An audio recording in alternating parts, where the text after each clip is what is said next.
Hello everyone, thank you for coming. Please take your seats. We're going to be starting shortly. This is the DarksydePhil Panel. If you're at the wrong panel, well, too bad, we already locked the door so you can't leave.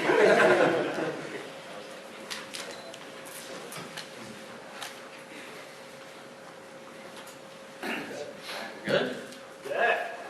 Alright, welcome everyone. Thanks for attending our panel today. I'm Phil Brunell, also known as DarksydePhil on YouTube and in various gaming communities.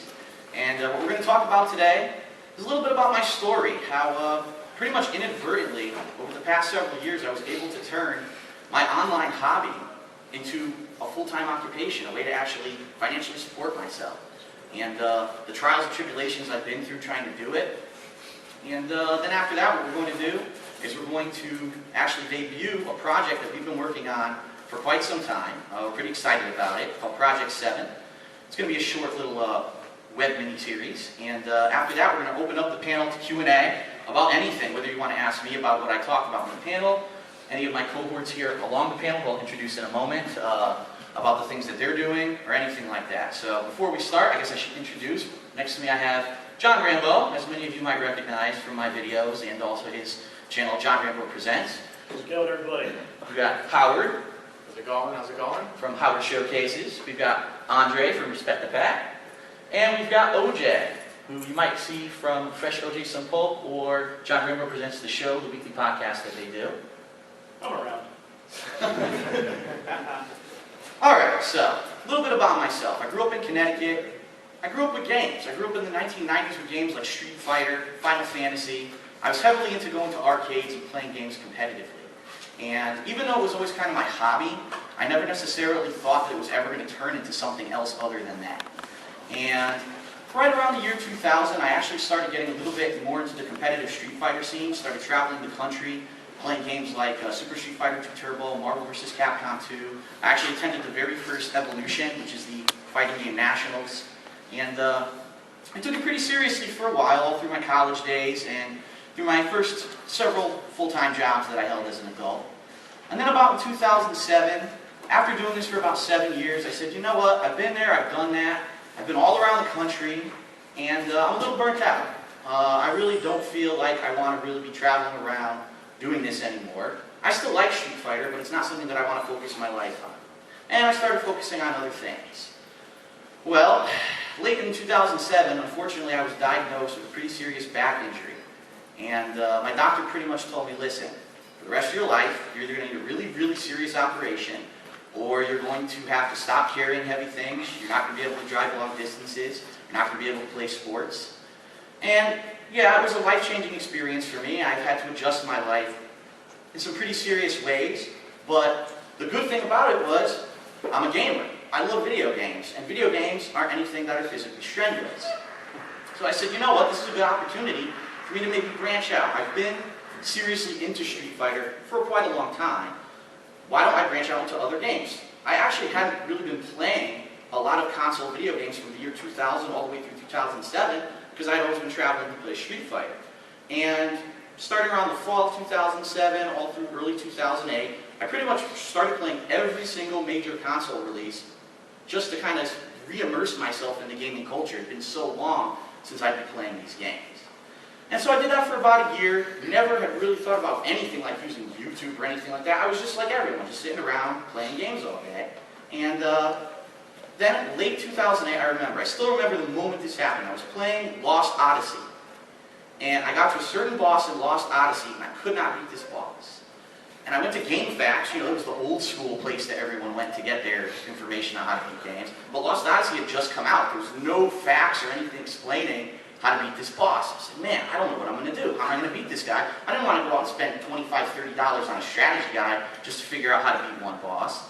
So I went on a website called YouTube, and I typed in Lost Odyssey, and up came one set of videos. Only one person had actually gotten to that point in Lost Odyssey.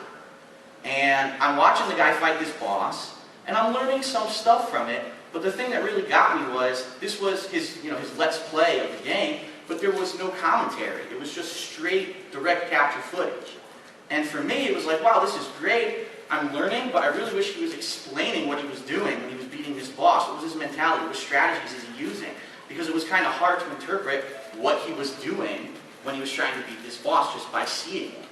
And then I got an idea. I said, you know what? I got a camera. I literally have had this camera for 5 years. I've never used the thing. Why don't I just hook it up on a tripod, start recording myself playing games and see what happens? So I created this channel, DarksydePhil, on YouTube, which some of you might be familiar with, way back when. And I started recording myself. Now it was funny, because I didn't have a widescreen camera. It wasn't an HD camera. It was this little, really crappy digital camera. I had a widescreen TV. I had to edge it on the side of the TV to try to get the whole thing to fit in. And it sounded horrible. It looked ridiculous. But the thing was, unlike what everyone else seemed to be doing on YouTube, which was, we want to do these master level playthroughs where, we beat the game with a speed run and we never have a problem. I'm just going to play the game and mess around and have fun. So a couple of the first games I played, like Mercenaries 2, Dead Space, I didn't necessarily do a full playthrough. I just recorded the parts of the game that I thought were funny or frustrating, and I did commentary over it. And I didn't take it seriously. Sometimes, I'll be honest, I had a few drinks. I was, rolling around the couch, half-cocked, swearing at the game, saying, what the hell. I remember being lost in the sewers in Fallout 3 for about 4 hours one day, going to circus. And so, that's all it really ever was for me. It was just kind of a hobby, something I was doing to kind of mess around. So I did that till the end of 2008, and then all of a sudden, something crazy happened. I started looking, I was like, wait a minute. How many views did that video get? It's got 700 comments. And I'm like, I never thought that people would actually be entertained by some Joe Schmo average gamer just sitting around playing bullshitting, playing games. But it was catching on. And so at that point I said, why not make this kind of like my main hobby? I can still have my 9-to-5 desk job, and then I can do this on the side as like my thing. And so I did that. I did that all throughout 2008, 2009. And I just grew and grew and grew and grew. And so after that, I started to branch out a little bit. And I said, well, I'm getting a little bit of a web presence. Instead of just playing the games, why don't I start reviewing the games? And that's how I started my Hateful Truth game review series, which now, whenever I play a game, I usually tend to review it after I beat it. And just doing other things. As we started traveling, my friends, John, Howard, as we started traveling the country, doing different things, going to gaming events and Street Fighter tournaments, we would record our candid footage of what we were doing on these trips. We're doing that today. We're doing that today. We're filming right now. We're filming the panel. Video of me taking a shower.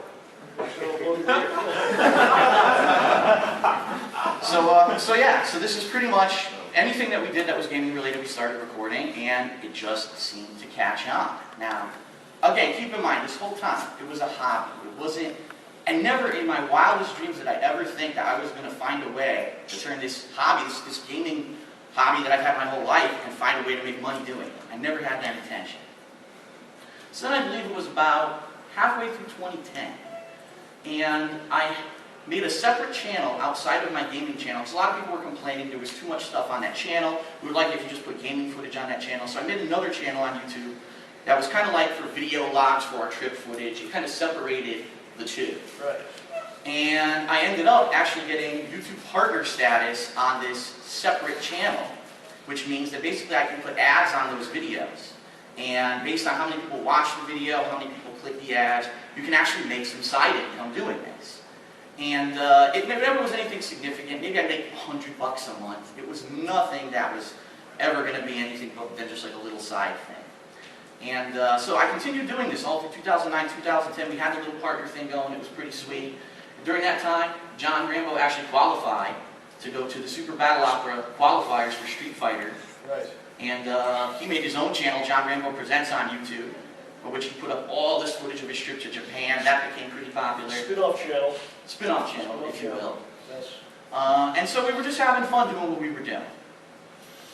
And then, late in 2010, completely unexpectedly, I was laid off from my full-time job of 5 years. And it blindsided me. I mean, just to give you some perspective, every boss in the building tells you they love what you're doing, and then you come in one day and you get your pink slip. And it's like, wow, I just bought a condo last year. What the hell am I going to do? And so I sat down that day. I remember I called John, and John came over and we were talking it out or whatever, and I was like, you know what? I've been smart with my money. I didn't blow all the money that I made, when I had this job for 5 years. So I had a couple months saved up. They gave me a very, very small package to help me out because they knew the economy was bad. Early 2011. And we got this YouTube thing going. Why not? What the hell? Let's really go into this full throttle. Let's start attacking this. It started that day. It started that day. We played, what was it, Dead Rising 2? Dead Rising 2, a full playthrough. Beat the entire game in one day, one sitting, co-op. So it began. And so it began. Pretty much from that point on, every major release that came out, every single one, I played from start to finish on my DarksydePhil channel. And then after that, unfortunately, on my DSPGaming channel, and we'll get a little bit more about why I had to switch channels later on. Yeah, and so I did that for about a month and a half, so this is probably about December of 2010. And the day that I got laid off, I came home and I went to that partner channel that I had on YouTube, and I made a video log about it. And I gave my completely honest thoughts, like, I'm blindsided, I don't know what I'm going to do with the rest of my life. There's no one hiring in my job sector right now. Like, I'm screwed. Unless I move, there's no one who's going to hire me. So what am I going to do? And so I kind of just buckled down and said, you know what? I'm going to stay positive. I'm not going to let this beat me. And I'm going to dedicate myself to something that I like doing. And there was an amazing, overwhelming response to that video. I got thousands of messages from people all over the world saying that is the kind of attitude that they need. It's a motivational attitude, and that's what people in this kind of economy really need right now, a positive attitude. And to say it this way, the way that the YouTube partnership program works, like I said, it's based off of video views, but it's also based off of ad clicks. A hell of a lot of people clicked my ads that month because of what happened. And I made a pretty big wad of cash, all right? Not to say that that's how that program's supposed to work, but, you know, people saw I lost my job, they felt bad, they clicked the ads. So I thought, wow, this is great. I just made a lot of money, and if this keeps up, I can do this as my full-time job. Well, in the middle of December, YouTube contacts me and says, well, Phil, we feel that those ad clicks that you got last month were invalid. You're kicked out of the program. Goodbye. So now I'm like, wow, okay. So the one out that I had to possibly make money doing this is gone. What the hell am I going to do now? So I started kind of panicking, looking for different options. And one of the options was another website outside of YouTube called Blip TV. Some of you might be familiar with Blip TV. There are a lot of popular internet personalities who use it because it actually is one of the highest paying websites for video hosting outside of YouTube and Google's YouTube programs. So I did that for about a month and a half. And now we're going to talk a little bit about something I like to call haters. Because I have about... haters are people who are miserable, just disgusting people who don't want to leave your basement and just want to bring you down whenever you do something positive in your life. And the lengths that haters will go when they see someone who's successful and they're not is absolutely insane. The reason that I started out on a channel called DarksydePhil on YouTube and then ended up having to make a completely new channel called DSPGaming is because people impersonated game companies and wrote YouTube saying that I had infringed on their copyrights. So YouTube shut down my original channel for about a month due to these people impersonating staff of other companies. Absolutely ridiculous. So, zooming back to late 2010, I decided, all right, YouTube's kicked me out of their partnership program. Let me go to this new website called Blip TV and see what happens. So I did that for about a month and a half, and I got my first payment from them. And it was pretty good. And I said, wow, here's another website. This is pretty good. I can put ads on my videos. People can watch my videos. And I might be able to do this. I might actually maybe be able to make this work. A month and a half into that, I got kicked out of Blip TV. Want to know why? Because haters wrote Blip TV complaining that my content was insulting and racist and all kinds of ridiculous stuff. And they're so stupid, they actually went to my personal website and started bragging about kicking me off this website. So I contacted the Blip TV staff, and they were like, sorry, we've already put this in motion, there's nothing we can do, you're gone from Blip. And so now we're talking middle of January 2011, again I'm panicking, what the hell am I going to do? And then finally, I do have to say, thank God for Machinima. Machinima, if you don't know, is the #1 rated video game channel on YouTube. In 2011, they were the #1 rated channel on YouTube outside of those channels that are backed by major media like NBC or something like that. and they have what's called the Machinima Partnership Program. So what they do is they take a look at your channel on YouTube and they see it, first of all, if it's gaming related, and then they see what kind of content you put out and if you get a decent amount of views. Now back then, early January, I probably had about 50, 60,000 subscribers, you know, and I was known on YouTube. It's just I wasn't ever affiliated with any of these companies, and I reached out to Machinima, and pretty amazing. They signed me to a partnership contract, and ever since then, it's been amazing. I'm able to play every game that I want to play. I'm never pressured to play something I don't want to play. I am able to say exactly what I want to say about these games because I don't work for anyone. I don't work for IGN. I don't work for some mainstream game company that's going to say, hey, when you review this certain game, inflate the score because, you know, we need to keep getting preview copies of the game so that we can have these reviews out before everyone else. And since then, it's been pretty amazing. I mean, the ride I've had involving my friends now frequently in projects that I do. And You should reach on, you find a good thing, reach on to it, try to ride that wave. That's right. Get it all done. And that's what I've been calling it, ride the wave, because I really feel the reason that right now it's working out for me and I've been successful for the past year is because I've kept that positive attitude. I mean, I got shot down when I lost my job. I got shot down when I was kicked out of YouTube's partnership program, and I was shot down again when I was kicked out of Lit TV. And I said, you know what? I am just not going to give up. I'm just going to keep pushing ahead until I finally am at the point where I know I can't do it anymore. And so far, so good, you know. And now, look at us here. Now we're able to come to an event like MAGFest and speak about our experiences. We're going to debut a project that we've been working on for quite some time, and it's just awesome. And I think really if people maintain a positive attitude and they plug at whatever it is that they love, that hopefully in the end, in the long run, it'll work out for them. So that's my spiel. That's, you know, how I got to where I am today. And by no means am I as big as some of the people that you'll see on YouTube. You know, you see people who are always cross-collaborating and they have their videos on the Machinima main channel every day. That's not what I'm about. I've always been about just having gaming as my hobby, doing what I love, and playing what I want to play. I don't want to be one of these people who goes mainstream. You know, they actually call it making it small, being successful, but never blowing up to the point where you become such a huge celebrity or your life is so bogged down by that it has to change. And that's really where I am right now, and that's what I'm enjoying right now. So, what I'd like to do now is kind of give a little preface to what we're going to show you today.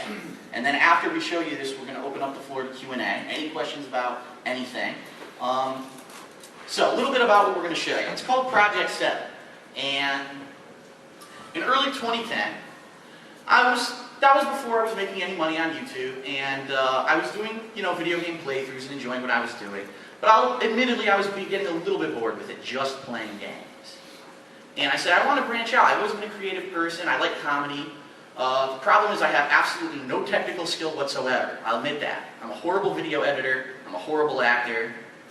I suck. And so I knew if I was going to do a project outside of just playing games, it was probably going to be pretty bad.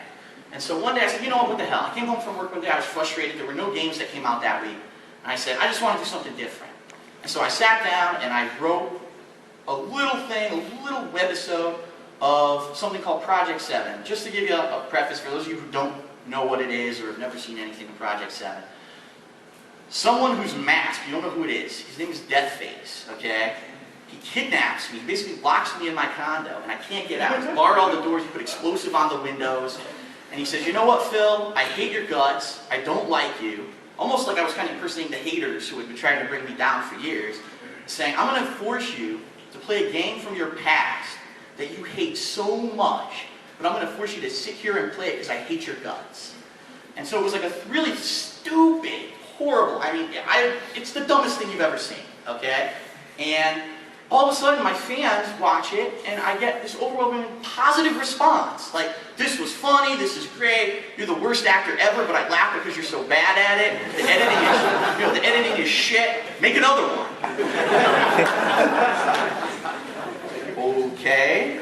So it ended up becoming like a 3-episode miniseries of this ongoing thing. The running joke being at the end of every episode, I'm going to show what the game is that he's forcing me to play, and then I never show it. just like a pull away, like, oh, it's gonna be, oh, find out next time. And after 3 episodes of doing this, the next episode was supposed to be like the big reveal. I'm going to show what this game is going to be. And I never made another episode. So it's kind of like a huge cliffhanger. What ended up happening was there were more game releases that I wanted to play at the time. I wanted to get back to what I was known on YouTube for, rather than just messing around with these silly videos, which I knew it was a flash in the pan. It was 3 little things, horrible editing, horrible acting, but always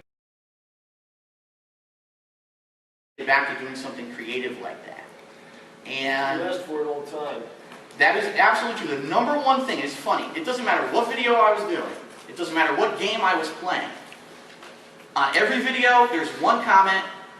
When do you bring back Project 7? Is Project 7 coming back? 2 years. Oh, yeah. 2 years later, on a video where we're like in New Jersey, hey, Project 7? Is it coming? Project 7? Okay, I don't know. It's kind of crazy that people really remembered Project 7 after all that time. And so now that I'm able to do this as a full-time thing, I don't have a 9-to-5 job that I have to worry about.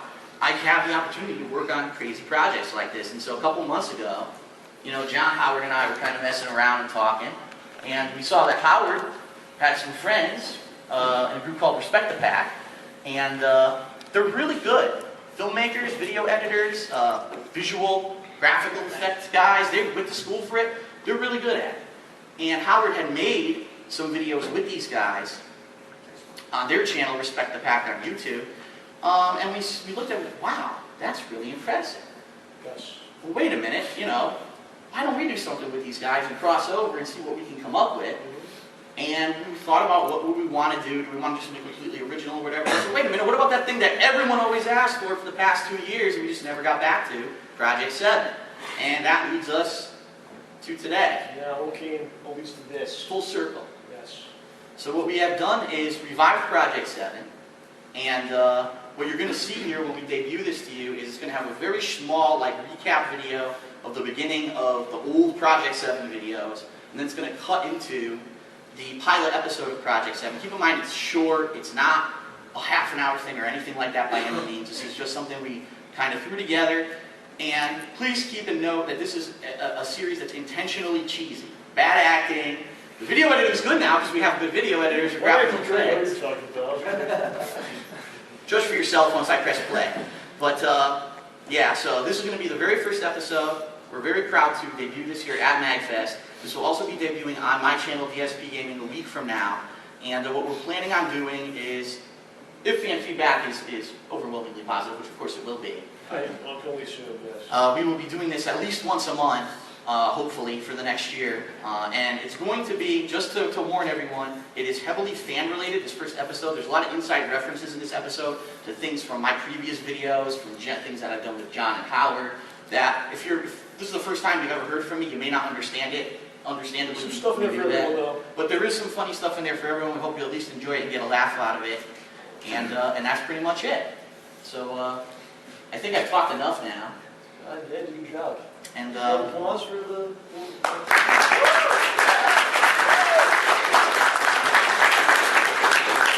Alright, so I will ask now, I know some of you have been taking pictures and filming, please, I would ask you now to put down your video cameras, because I will be debuting this in 1 week, and I wouldn't want this to be, you know, leaked on the internet. If it is leaked on the internet, I'll have to kill someone. Yeah. I will find you. We'll find you. Okay.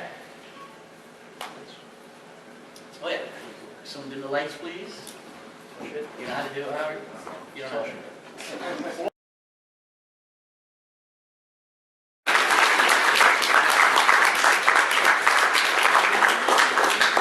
Alright, so keep in mind that was just the first pilot episode. We have a lot bigger plans for the series. What we actually plan on doing is having a lot of video game related elements in this series. With respect to Pact's partnership, obviously, they have all the know-how, we just write the thing. Alright, so now what we'd like to do, we got about 20-25 minutes left. We'd like to open up the floor to question and answer. Anything you have, like I said, anything about YouTube, about gaming in general, plans, anything, and it could be for any of us. It doesn't have to particularly, you know, just be for me. Yes, sir? DSP, I loved your playthrough of Skyrim. You know, Naked Ilya. Yes, Naked Ilya. Nice apparel bug in that game where she's in brown panties. Yes, very nice. So anyway, I was wondering about your Final Fantasy 13 2 playthrough. Will it be on your other channel, are you gonna like rush through it like the last game, or are you gonna like play like slow and steady like Skyrim? Trying to say I rush through games, man? What's wrong with you? No, what he's referring to is I do have several other channels on YouTube. Before I ever was making money doing what I'm doing, I was always afraid of getting copyright strikes and things against me on YouTube. And there was a rumor when Final Fantasy 13 came out that Square Enix was giving out copyright strikes to anyone who was doing a Let's Play of it. So I actually created a completely separate channel on YouTube just in case that channel might happen to get shut down, and I did all of my Final Fantasy 13 footage on that channel. The answer to your question is no, I will be doing that here on the DSPGaming channel. Ever since I got my Machinima partnership, Machinima is a company that actually sticks up for gamers. When these companies try to put copyright strikes against you, they say, sorry buddy, that's covered under fair use, so if you have a problem, we'll work it out. Don't involve Phil, don't involve that line level person, talk to us and let's get this cleared up. So I have no worries about being able to put up Final Fantasy 13-2 on DSPGaming. That's where I plan to do it. Will I rush through it? For what I've heard, supposedly the game now has like a streamlined story and a lot of side missions, as opposed to Final Fantasy 13 was more, you get to a certain point in the game and then you're stuck and you have to grind and do these side missions for a certain amount of time before you can necessarily beat the game.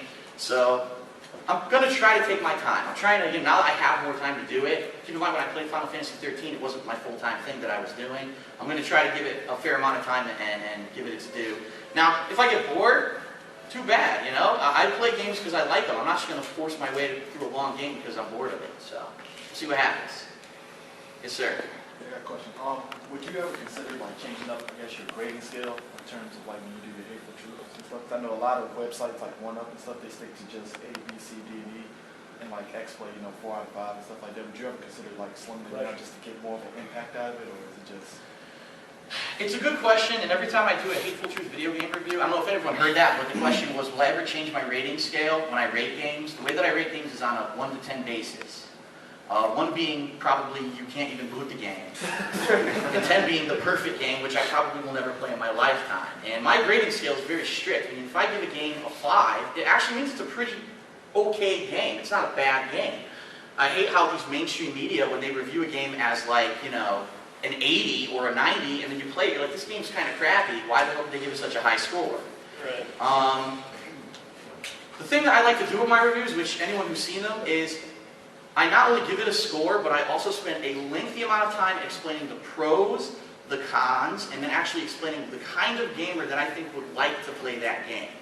So even if you completely skip my score, if you watch my whole review, you'll still get an idea of whether or not you're going to like that game. Will I ever narrow my score? Probably not. And the reason I probably won't narrow it is because it would be too broad then. Then what if I say a game is a B? And now instead of saying it was a 7.5, I said it was a B. Oh, well, is that good? Is that bad? People get a little bit more confused. So subjective anyway, though. I've done the Hidden Truth thing where I give games an 8.13, I give a game. And I got complaining, should be at least an 8.5, I'm just going to 8.13. So, I don't know. Well, I mean, that's where it's kind of confusing because I kind of hate people that put 0.5 or something. Yeah, I did on purpose just to be annoying, because it's all very subjective. And Yeah. there's no perfect way to rate stuff. I always like to say, buy it, rent it, throw it out, burn it. You know, like categories, it's hard to be like, this is a 8.756 out of 9.4. Yes, sir. With the all the fighting games that are coming out this year, it's actually two questions. Number From one, New York Comic Con, right? yeah, What's up, you guys are Comic-Con. Basically, I want to know, number one, are you guys bringing back East Coast Customs at all? Howard, what did I say about this? It's a question for you. Depends on what Phil wants to do. You own the channel, so. Well, actually, the second part of the question is because I know, how you feel about, say, like Street Fighter, and as opposed to how the fighting games used to be. Do you feel like, your passion for fighting games would renew a little bit this year? Do you think it's going to stay the same? I'm still, we talked about it like in very lengthy discussions about new fighting games, and I still stick to what I don't know if you guys probably seen him on the stream. Is Riz? He's in Pakistan right now, so I was talking to him a couple days back, and I think we're gonna give Street Fighter 4 a chance, arcade edition. So Oh yeah? yeah, Dan Dice playing. So like So. streaming, how are you streaming? What's that? You streaming at Twitch TV? Yes, I do streaming at twitch.tv/don'tblow this. We just got partner status, so you know, I'm really excited about it. I really thank you guys for supporting us. We're doing like, I think it's a tournament every other week. When we get back on the 15th, we're doing a Marvel 3 tournament in Waterbury. Following week, we're doing I think it's like Super Street Fighter 4, Marvel 3, maybe even KOF. But KOF in our area is it's not very well received. So. Better speak nice about KOF, you got Terry Bogard. No, right I like KOF. Whoa, chill. You're insulting him. Yeah, I like KOF, but it's not very well received. Our state is more of like a Marvel state. It's not even Street Fighter state in general. So. In regards to East Coast Customs in particular, what he's speaking about is in late 2010, Yeah. we started customizing joysticks, and 2009. No, it's no, it was 2010. And we did custom art, custom buttons, and we did that for a couple months. It was a lot of fun, and the fans loved it. But the problem is now, because there are so many fighting games that have been released in the past couple of years, the actual just base cost to buy a generic joystick is really high. I mean, we were buying those things for what, like $50 to $75 a pop. Now you got to pay over $100 just for the base joystick. We're pretty busy too. We have stuff going on. It's great. And that's the other thing too. Back then, we weren't really sure what was going to be happening, if this was going to work out full time for me doing footage and stuff. And that was kind of like a neat hobby when we did it. But I think for now, the East Coast Customs are on hiatus. As for my personal opinion on fighting games right now, will I get back into them? Well, I'm kind of excited for a lot of the releases in 2012, like Soul Calibur 5. Street Fighter Cross Tekken, even though a lot of the competitive community is kind of up in arms, still looks like it's going to be a fun game. And Skullgirls, so there's a couple interesting fighters that I will definitely cover them. Will I play them competitively? I don't know. I have to really get my hands on them first. Will I ever get back into competitive Street Fighter? I don't know at this point. A little bit turned off at what's been happening with the gameplay of those games, but I've kind of gone on about that a lot and ranted in my videos about it, so anyone who watches those kind of knows my feelings. That's why you like KOF. It's kind of like back to the old school ways. Yeah, KOF is definitely a lot more old school, and I like that game right now more than I like the Capcom games, which is saying something. Oh, at the end, would you guys mind signing my joystick? Absolutely. We'll sign anything anyone has, Yes. even clothing. Yes, in the back. So I'm wondering if your popularity on YouTube occurred naturally and organically, or if you went through extra efforts to promote yourself on other areas of the internet. That is an excellent question. The answer is I did no promotion anywhere outside of YouTube on the internet. I never went to another website and started spamming my videos here, watch this, watch that. It was always pretty much just focused straight on my own stuff. Let the people naturally come and see it for themselves. Let it spread by word of mouth and grow organically. And if you really want my honest opinion, I think that's why I kind of naturally became as popular as I was. I wasn't the guy shoving myself down your throat with a video on Machinima every week, or the guy who was on every other forum of every gaming website saying, watch this, watch that. And I think a lot of my fans like that about me, that I'm not always trying to be over impulsive or force myself on anyone. I'm just myself. So, sorry, can I ask like a follow-up? Sure. Sorry. So how long do you think it took you to hit that like tipping point where you consider yourself pretty popular on YouTube? Let's see. Well, I started uploading gaming footage in the fall of 2008. I'd probably say early 2010 is when I started to finally see that it was going to at least continue to grow. It wasn't something that was going to like stagnate at one point. And it's kind of funny, what actually ended up happening, remember I told you how this original channel had gotten shut down because of false copyright claims from haters. I really believe, honestly, if that never happened, I'd be even bigger. Because I was on like an exponential growth every month at that point, and all of a sudden my channel went away for a month, and I lost that natural following of the people who were, you know, a lot of people still don't even know I'm on the internet. They think that I got shut down in April 2010, I never came back. But when I finally ended up, you know, creating the DSPGaming channel, it got its own following, and I did retain a lot of those people from the old channel. So I'd probably say about a year, year and a half. Thank you.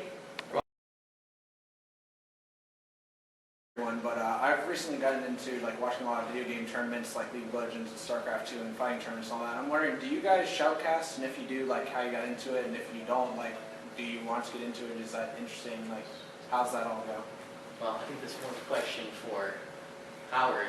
I don't even know what is shoutcasting. Oh, sorry. It's just and the League of Legends and like the StarCraft 2 people refer to the people that like commentate over like large tournaments as like shoutcasters. That's just what they call them. We do streams. We do local stuff. Yeah. In Connecticut. But we, What about the old thing, this team? Yeah, it actually started with Super Turbo, and what was Super funny, Street Fighter yeah, 2 Super Turbo. Street Fighter 2 Turbo, yeah. So when it started, what happened was, what actually made our streams different than everyone else's was, it was more personal. So like, you know, we would be on the mic, we wouldn't even be talking, doing any commentary on the game, we would just be talking about, you know, everything, basically. Remember, it was that one time that we were reading out Christmas cards. Remember the ones you got given us? Yeah, we did a very successful stream. We started with, in this man's house, we have arcade cabinets. So the game that we play, Super Street Fighter 2 Turbo, it's an older game. And as you know, we don't play hardcore. We actually played it competitively at tournaments for the last, well, I don't know, decade or so. So we started streaming that out of his actual house, out of his second floor apartment. No, third floor. Third floor apartment. At that time. So we had like 10 guys in a small cramped area. Small building, that was pretty disgusting. But we had some good streams going, and one time we hit several thousand people watching. Yeah. And from there it branched out into the more mainstream games, Street Fighter 4, Marvel 3 at various tournaments. So we actually have a website for the fighting games, don'tblowthis.com is actually the address. And twitch.tv/don'tblowthis is the fighting game streaming area you can check out. We've all done commentary at various points on that there. one last note on that streaming question.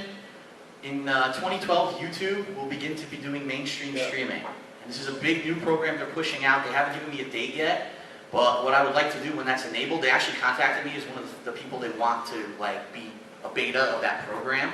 So we're going to try all kinds of stuff. We may do fighting game tournaments. We may just do casuals. We may do actual streaming of my Let's Plays. It could be anything, but it's cool. There's new technology now that they want us to try out. It's like you're just trying to get into the same business as Twitch TV and all the other, shoutcast websites. Yes, sir. Okay, as someone who's interested in getting into streaming and doing the YouTube thing, but I always seem to plan a lot and I never really get myself to jump. Do you have anyone advice for me to just finally do it, or how much planning did you? You sound kind of like you just decided to do it one day, but I'm kind of just thinking about it too much. So. I believe the first gaming video I ever put up, I was playing Star Wars: The Force Unleashed, Part 1, and I was doing the the Star Destroyer sequence. I don't know if you played that game, but you have to use your hands to use force to control the Star Destroyer. The developer of that game has admitted openly he effed up the controls. It doesn't work. You try to do it, and sometimes they'll tell you to push left, and you push left, and it doesn't work. You have to push right. I tried to beat that thing for a half hour, and I couldn't beat it. I said, I'm recording this, I'm putting it on the internet, so everyone's going to know how bad this sucks. And just that raw emotion of when I did that, I think a lot of people were like, whoa, when do you see someone doing something like that? Usually you see someone doing a Let's Play or whatever. You don't see someone flipping out at something like that. So what I would say is find something that, number one, you're enjoying, but maybe something that you feel that it would really convey emotion, it would convey something unique, rather than just, I'm playing the game, okay, I killed this guy, I killed that guy, because anyone can do that. Okay, so I guess one more thing is that I also am sort of hesitant to start out, because I'm like, well, if nobody's watching, then what's the point? So I should just Gotta start somewhere. Just don't, you know what, I don't know if this worked for me, I don't know if it's going to work for anyone else, I'm just speaking from my personal experience. Just do what you want to do. Just don't care. Do what you want to do, because if you're enjoying what you want to do, regardless if it becomes popular, you're still going to enjoy doing it, and it's not like you're wasting your time. And what the hell, if people end up enjoying it along with you, that's great. If not, oh well, we still had fun, right? I'm going to jump on that for a second. Oh, he's got a mic. I got a mic. His own mic. We're sharing. We're sharing. I was here the whole time. No, I got to say, definitely, find something you want to do. Go out there and do it. I mean, if you want to find out whether don't worry about whether someone's going to like it or not. Believe me, they'll tell you. But just get out there and put out a video. I started a tiny little channel for myself, kind of the spin-off of the spin-off of the spin-off here. But seriously, just put out. If you just find something, if you think of something funny. just put out a video, just put out maybe a video a week, video every 2 weeks, just something out there. Once you get started, the momentum starts to build up, and you start to enjoy it a lot once you see, oh wow, I got 400 views on this and 20 comments, and no one's making derogatory remarks about me. This is pretty sweet. And it's a lot of good encouragement to keep going, so you just got to start. By the way, there will never be an instance on YouTube where someone will not make derogatory remarks, so just get used to it. Yeah. That's got to come on down with the General Resist Show shirt. Let's go ahead and wear it. Where'd you get that shirt, by the way? I was the first customer of John okay. Show merchandise. All right, what's going on there? Nice.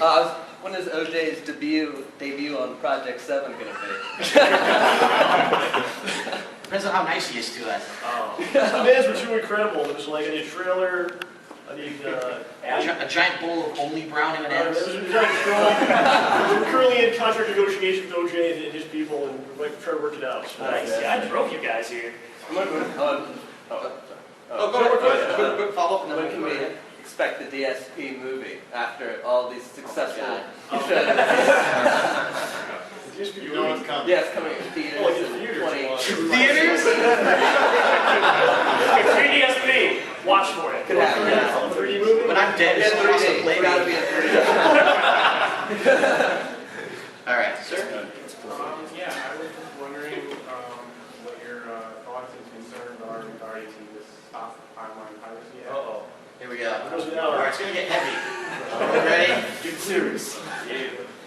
It's worrying. It's worrying for a lot of reasons. And the number one reason is, our U.S. government, they mean well, okay? They're not trying to hurt anyone. They're not trying to shut down anything. What they're trying to do is stop online piracy, which is fine. The concerns of the gaming community right now are that if an act like SOPA passes, that it won't be interpreted as the way that it was meant to be written. Now, for those who have no idea what we're talking about, there's currently a bill in our U.S. government that, if it gets passed, will give unprecedented powers to our government to censor the internet. If they feel that your website has copyright infringing content, they'll be able to contact the internet service provider. So let's say you have Comcast or Cablevision or Verizon, whoever gives your internet. Oh, well, YouTube has a video on it that infringes copyrights. You must now block YouTube from all of your users. And this is how it's written in the law. It's that broad right now.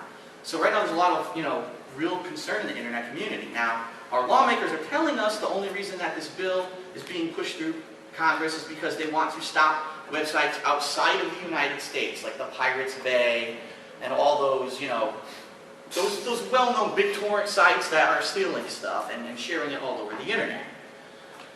I hope that if this does pass, that is the intention that they use with that law. The problem is the law is so broadly worded right now that all it's going to take is one zealot, one judge, one corporation, someone who just says, I have an agenda, let me try to twist this and use it against a US-based company, and it could have really bad repercussions for the entire internet. So I've been speaking about it several times on my channel, DSPGaming, all year, and I really hope that everyone who would at least do a little bit of primary research on what SOPA is, and at the very least, be educated, because it's pretty scary. And I've had fans who've written their congressman. Just to give you an example, I had a fan, he wrote his congressman, and he said, Senator, or whoever, Senator blah, blah, blah. There were 300,000 people who wrote you saying that we don't want SOPA to pass. And his response to that fan was, well, most of the people in Congress want that to pass, so we must be right. What? Everyone who voted for you says don't pass this, but you think you're smarter than everyone who voted for you. So it's kind of scary. That's why I spoke about it so much this year. I mean, will it affect YouTube? I don't know. And it really is kind of up in the air right now. Everyone who does stuff on YouTube is terrified that if this passes, that could be the end of Let's Plays, could be the end of game reviews. I heard a rumor that YouTube said that if this thing passes, they're going to shut down our site. I wouldn't believe that. What they would have to do is restructure and probably find a way around it. Maybe have a video review system where they literally have to review every video before it goes up live. But can you imagine how long it would take for YouTube to review every video before it goes live on the internet? It would be impossible with their current staff and their structure. So that happened. Well, to piggyback off that though, like looking at the live stream of that whole thing going on in the House of Representatives, there are a lot of ignorant people that don't know anything. They're just passing it for the sake of passing. Oh yeah, yeah. It's just like, really? Like you're not going to read it? And it's. But guys, it's bipartisan. Pretty much. No, there are very few bipartisan bills, so we must be right. If everyone agrees, we must That be seems right. like it is, and the one few people that are actually like, hey guys, this is kind of stupid and stuff, they're like, don't listen to them.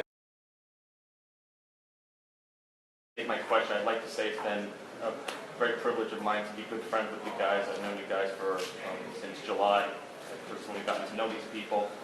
And my question is for John, actually. Yes. How has the hat become a personal image of yours? I know a lot of people may not know, but John's hat is like glued to his head. So I just want to know personally how that. Well, my friend, a lovely audience. I wanted to reiterate that beautiful audience. All of you, very beautiful. Superman wears a cape, a big S on it. Batman has a cowl. Ron Jeremy has a very large pair of shoes.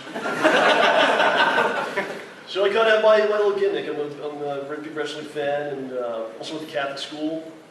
I don't have a little wrestling fan, kind of like a gimmick, and their Catholic schools are kind of a uniform, so it's kind of just stuck with me. So and it seems like it kind of is an interesting thing we'll keep bringing up as we just did. So I guess I kind of trolled the audience a little bit with that, and we'll continue to do so as long as it's entertaining to me. So. Now, we've got to wrap up. I'm sure there's going to be another group in here soon ready to set up. So any final questions? If not, we'll give a final thought here. Yes, sir. It's not so much a question, it's just something I want to say. Between DSP and John Rambo, you guys have probably the best co-op playthroughs I've ever listened to. Like sometimes, like whenever I'm on a business trip and I'm in my hotel room, like I'll just sit back and I'll watch like a couple of old videos of Rayman Origins. Oh yes, hot. Kong Returns, that one was hilarious. Like one of my favorite moments. Donkey Kong, yes, is when you guys like did the barrel jump and you guys kept failing that one a number of times. And then I think one of you did like a final jump and you got hit by like that last floating board or whatever, but you still managed to get through and you won the stage anyway. It was pretty funny. Also, if you ever do bring back East Coast Customs, please keep the nail polish remover away from John Rambo. Howard breaks everything. He broke a camera. He broke stuff today at the He picked up and just set up the shirts. He's like, oh, what's this? Maggots go flying. Yeah, and then I get blamed for breaking a camera and a tripod. You did. You touched the tripod. That's never unscrewed until today, Howard. What are you talking about? Are you guys also ever going to do $20 mystery bag? I don't know if they have any. We haven't found any. I don't think they have it here yet. We're looking around. If you've seen one, let me know. I will buy another one. If you guys want to get together, make a mystery bag for us, we'll open it. All right, that's it? What else? Anything else? One last one. This will be the last question. So I'm thinking about doing, Let's Play and stuff, but actually I have a Macintosh. Is there software and stuff that crafts for Macintosh? You might know about that. Capture? I don't You know. want to do direct capture? Or do you want to just like do what they do, like film like a screen? Preferably capture. Like direct capture? I'll talk to you after. We'll get into technical stuff. All right, so we'll wrap it up. I want to thank everyone for coming out today to our panel. Also, keep in mind, we do have a table in the MAGFest marketplace. We will be selling, OJ will be selling his candles. There's an example right there, one of his scented candles that he made. He brought one with him. This sick individual has brought a candle to the panel to show us. But also, we'll be selling Project 7 t-shirts, as well as John Rambo presents the show t-shirts. Our friend, show the shirt. Our friend Chris, the Airy Lord on YouTube, will also be there to talk about his book he wrote. That's right. This man is only 17 years old. He wrote a novel and self-published it. Now there's another example of someone. You stay positive, you stick to it, you can do some pretty crazy stuff. And so he'll be there to show you his novel if you want to talk to him about it. And he also has copies for purchase. And if anyone just wants to come by today and talk to us, we'll be happy to autograph anything you have. Free of charge, unless you want to pay us. Watch the Pact, watch their videos we set up. Respect the Pact. Watch their older work, their fine work. That's right. And they'll be with us all day today as well, if you have any questions. Like Project 7, did you like it? Project 7. Yeah. You don't think it sucked, anyone? No. I heard yes. Who was it? All right. Thanks a lot, everyone, for coming, and have fun.